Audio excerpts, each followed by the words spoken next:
एक बार की बात है, एक राजा युद्ध करके अपने नगर को लौट रहा था। जब राजा नगर को लौट रहा था, तो उसके कुछ सैनिक वहीं पर मारे गए।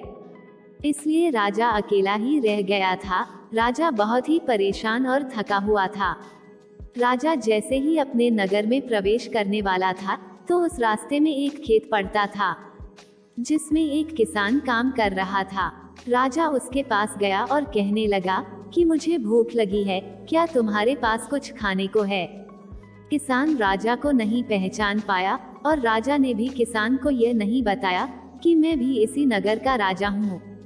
किसान ने उसे एक दुखी और परेशान आदमी समझकर उसके भोजन के लिए अपने बाग से आम की व्यवस्था की। जब राजा ने आम खाए तो उसे बहुत ही आनंद आ गया और सोचने लगा कि ये तो बहुत ही मीठे आम है। किसान बड़ी मेहनत करके अपना खेत में अच्छी फसल उगा पाता है। फिर राजा ने किसान से कहा कि क्या तुम्हारे राजा लगान लेते हैं? इस पर किसान ने कहा, वह लगान लेते हैं, बहुत ही थोड़ा लगान लेते हैं।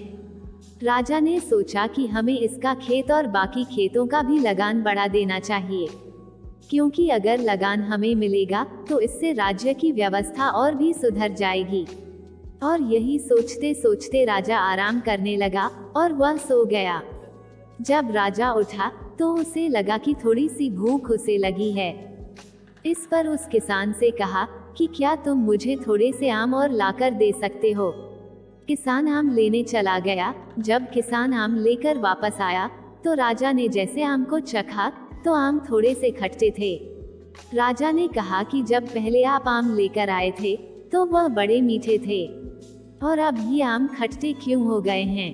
किसान ने कहा कि जब हम कोई भी फल खाते हैं तो हम उस फल को जिस विचारधारा से खाते हैं वो हमें वैसा ही लगता है। राजा को अपनी बात समझ में आ गई कि किसानों से कर लेना भी परेशानी का कारण है। अगर हम इन्हें से कर लेते हैं तो इन्हें भी परेशानी होती होगी।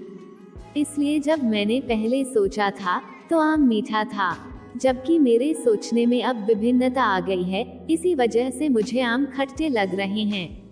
और राजा को अपनी गलती का एहसास हो गया। हमारी ये कहानी आपको कैसी लगी हमें कमेंट में जरूर बताएं। अगर आप मेरे चैनल पर नए हैं तो हमें सब्सक्राइब करें। धन्यवाद।